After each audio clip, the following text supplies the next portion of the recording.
The semifinals presentations are going to be approximately 10 minutes, followed by approximately 7 to 10 minutes of Q&A. Good afternoon, everyone. I know that this has been a really long day, but bear with us. We're the last presentation of the day, and we're sure that our presentation is really good, so it's worth it. Okay.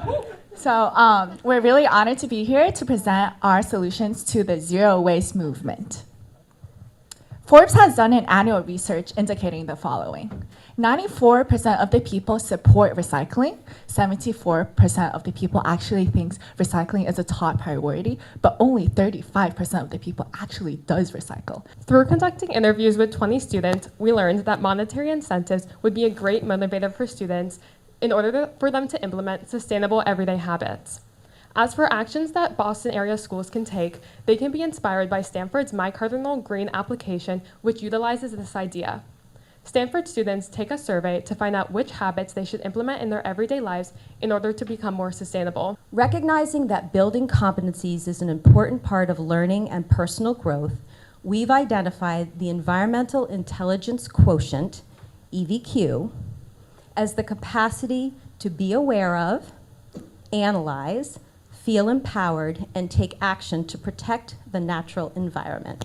Senior Vice President at Casella, Paul Ligon, believes that there are 3 critical needs for any waste diversion program to be successful. First, he believes in material management, which we will achieve by increasing infrastructure. Second, he believes that there needs to be an elimination of service disruption. And thirdly, he believes that universities need to make clear and concrete priorities that lead to economic and environmental value. Overall, it's going to take a team to solve the U.S. college waste diversion problem.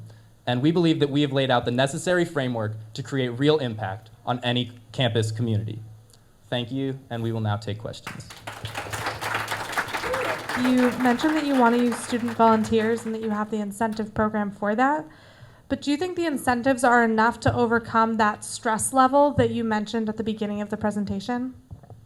Yeah, I can answer this question. So we actually did 2 primary studies, one is a survey, which included 90 students in the Boston area, and another was 20 interviews, more in-depth interviews with 20 students from all over the world. So we actually found that 20 out of 20 interviewees actually brought up the monetary incentive aspect on their own accord. We didn't even prompt that. So I think that that is good evidence that students are engaged with the monetary incentive. Additionally, Stanford's My Cardinal Green platform, over the years that it's been developed, has accumulated over 4,000 participants, and last year they showed that the impacts of it were it reduced waste management and electricity costs by $915,000. And what I'm not fully understanding is if things don't meet quality approval, how are we handling that in the program?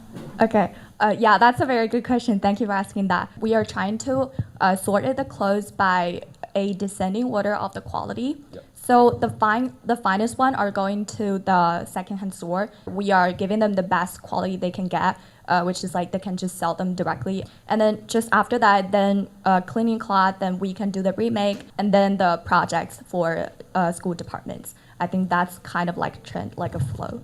How does all that work? Did you guys talk about that a little bit? We put a specific emphasis on the QR codes that are on the sides of the pods. The QR codes were to educate the students about where to put what in the pod. So the intention, again, is to avoid everything going into one location. It's not a zero-sort scenario, right? Everything needs to be carefully sorted. Thank you guys so much. Thank you.